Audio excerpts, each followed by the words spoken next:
बिजनौर के नजीबाबाद में हुआ खतरनाक ब्लास्ट। दूर दूर तक सुनाई दी जोरदार धमाके की आवाज। ब्लास्ट से उड़े शरीर के चिथड़े और बिखर गई लाश। मृतक के भाई को अब डेड बॉडी की तलाश। ये बिखरा हुआ सामान, फटा हुआ जूता और जली हुई पैंट, ये तस्वीरें बयां कर रही है कि बिजनौर के नजीबाबाद में कितना खतरनाक ब्लास्ट हुआ है। धमाके का अंदाजा आप इसी बात से लगा सकते हैं कि इस धमाके में एक शख्स की गर्दन उड़ गई और शरीर के टुकड़े इधर उधर बिखर गए। लेकिन सवाल है कि नजीबाबाद में ये ब्लास्ट आखिर कहां हुआ और कैसे हुआ। पूरी खबर आपको बताएंगे तफसील के साथ, लेकिन उससे पहले आपसे गुजारिश है कि अगर आपने अभी तक हमारे YouTube channel Bijnor breaking news को सब्सक्राइब नहीं किया है तो प्लीज सब्सक्राइब कर लीजिए, ताकि आपको बिजनौर जिले की हर खबर सटीक जानकारी के साथ मिलती रहे। दरअसल नजीबाबाद के जलालाबाद इलाके में सुबह करीब 10 बजे एक पटाखा फैक्ट्री में खतरनाक विस्फोट हुआ, जिससे पूरा इलाका दहल उठा।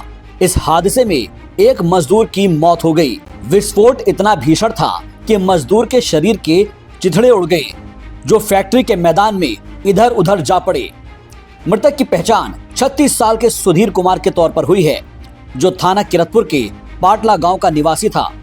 इस विस्फोट की आवाज दूर दूर तक सुनाई दी, जिससे आसपास के मजदूरों में हड़कंप मच गया। घटना के वक्त मृतक के गांव के करतार, मोनू और टीकम भी इस फैक्ट्री में ही काम कर रहे थे। हादसे के वक्त मृतक का भतीजा अभिषेक कुमार भी इसी पटाखा फैक्ट्री में मौजूद था।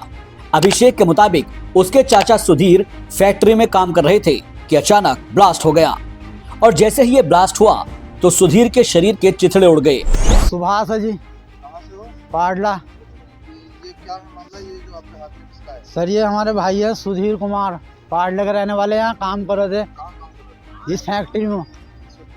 जी हाँ जी, पटाखा बनाने की है। तो क्या हुआ? सर यहाँ ब्लास्ट होया है और उनकी गर्दन उड़ गई। देखो ये चिथड़े पड़े हैं, खून वून टोपा वोपा है सब कुछ। ये देखो ये खून पड़ा है, और उनकी डेड बॉडी इन्होंने इतना खमा बुलाया गया है, पता नहीं देर है कहाँ चली गई कहाँ नहीं। हाँ आपने पुलिस की सूचना दी इसकी? पुलिस की सूचना फोन करा है हमने, तो हम तो अभी आ ही रहे हैं। जैसा आप अब आए हो ऐसे ही हम आए हो। पाटले से आने में कुछ टाइम लगेगा नहीं सर। इन लोग हाँ 25 किलोमीटर है कम से कम हिस्सा। सर हम तो अपने भाई का पता कि वो इसकी गर्दन उड़ी ही इतना बताया था, इससे फ़ोन गया था। अब आप जब उनका देख लो ये सब सिस्टम पड़ा है। हाँ क्या नाम था उनका? सुधीर कुमार जी हाँ, लेकिन उसकी लाश का भी पता नहीं दे रहा कहाँ पहुँचा। आज ही अभी लाश ही बता रहे थे, फ़ोन गया था। जैसे ही नजीबाबाद के जलालाबाद में धमाके की सूचना पुलिस को मिली तो सर्कल ऑफिसर नितेश प्रताप सिंह और स्थानीय पुलिस मौके पर पहुंची।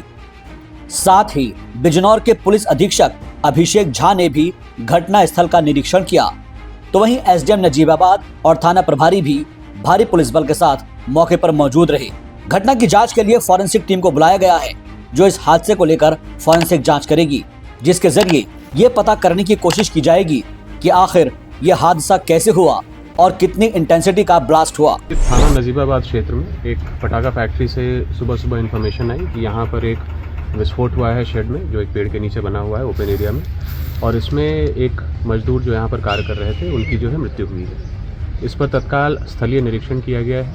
जो पटाखा फैक्ट्री है ये लाइसेंस्ड है और 2029 तक इसका लाइसेंस वैलिड है, जो अभी तक पता चला है। अभी इसमें फॉरेस्ट फायर सर्विस की टीम और फील्ड यूनिट की टीम को तत्काल मौके पर बुलवाया गया है।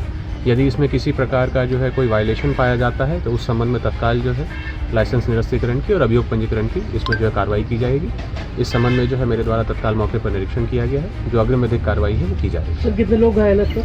एक व्यक्ति की मृत्यु की इसमें खबर है और उनके शव को तत्काल पोस्टमार्टम के लिए भिजवाया गया है। उनके परिजनों से वार्ता की जाएगी। जानकारी के मुताबिक इस पटाखा फैक्ट्री को हमराज नाम का एक शख्स संचालित करता था, लेकिन बड़ा सवाल यह है कि यह पटाखा फैक्ट्री घनी आबादी के बीच चल रही थी। तो फिर अगला सवाल ये उठता है कि क्या इस फैक्ट्री को किसी दूसरी जगह शिफ्ट किया जाना चाहिए, क्योंकि घनी आबादी के बीच पटाखा फैक्ट्री कभी भी किसी बड़े हादसे को दावत दे रही है। वैसे घनी आबादी के बीच पटाखा फैक्ट्री को लेकर आपकी क्या राय है?